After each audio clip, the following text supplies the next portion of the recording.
The luxury jet that President Trump couldn't wait to fly as a new Air Force One is already getting taken out of service. It hasn't even been 3 weeks since Trump's first flight on the Qatari gifted plane, but now he says it's due for an upgrade.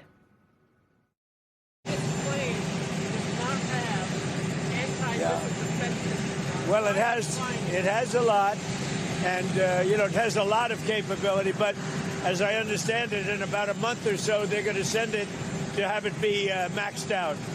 So they're going to be sending it, and they'll have it be maxed out. It'll take about a month. The Trump administration subpoenaed a group of New York Times reporters who wrote about the security concerns involving the jet and insisted the plane was safe. But if it already needs to get maxed out after less than a month, sure seems like those reporters must have been onto something. Vaughn and Michael are back with us. Vaughn, seems like a pretty big reversal here. What is the White House saying? And do you have any sense what the term maxed out means? Well, from reporting from our colleagues Carol and Priya over the course of the last weeks, the Qatari jet did not have the ability to refuel midair, as well as missile defense technology that ultimately led to 5 subpoenas, we're told, of New York Times reporters that reported a similar story questioning the president's decision to ride that Qatari jet, particularly when he was leaving the NATO summit in Turkey, and he switched to the old Air Force One out of concerns about its lack of missile defense technology systems. But I think it's important to note when he says that he's going to, Alicia, turn it back in so it could be maxed out, number one, that is a direct acknowledgement that the Qatari jet does not have the same defense capabilities as the Air Force One that he had previously been using.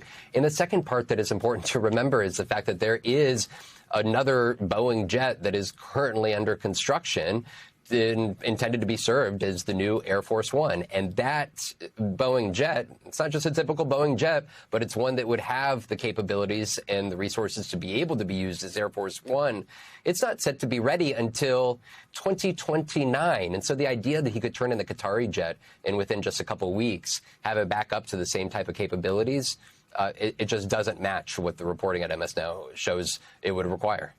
Michael Feinberg, I want you to weigh in on 2 things for me. One is the fact that the president's already, he's flown. He's taken an international trip in this jet. So I wonder if we're considering that a security failure. But then I also want to talk to you about these subpoenas that were issued to the New York Times reporters over reporting on the plane, because today, just in the past hour or so, we've learned that the Trump administration also tried to get some of the reporters' phone records, even records of some of their family members, including one reporter's mother, in an effort to expose their sources. Why are they being so aggressive? I think they are being as aggressive as literally every previous presidential administration since the Pentagon Papers roughly has wanted to be with respect to the media. The difference is other administrations, Republicans and Democrats, recognize that there is a countervailing interest in a free press that so long as it was not endangering specific individuals or communities should be given some latitude at least to report on government matters. Now, I think there's a reasonable debate about how you draw those lines, but it's hard to believe that this administration is having that debate when they just matter-of-factly, without any sort of discussion with the public or notice, just withdrew the memoranda at DOJ that prevented them from subpoenaing journalists' records.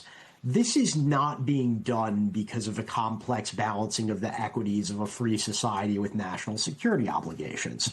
This is being done because these people have a grudge against newspapers, which regularly belittle them, but it's because they're doing things that deserve to get belittled. If you don't want a story about how you took an insecure airliner from a foreign power whose interests are sometimes inimical to the United States, maybe don't take an insecure jet from a foreign power whose interests are sometimes inimical to the United States. Maybe.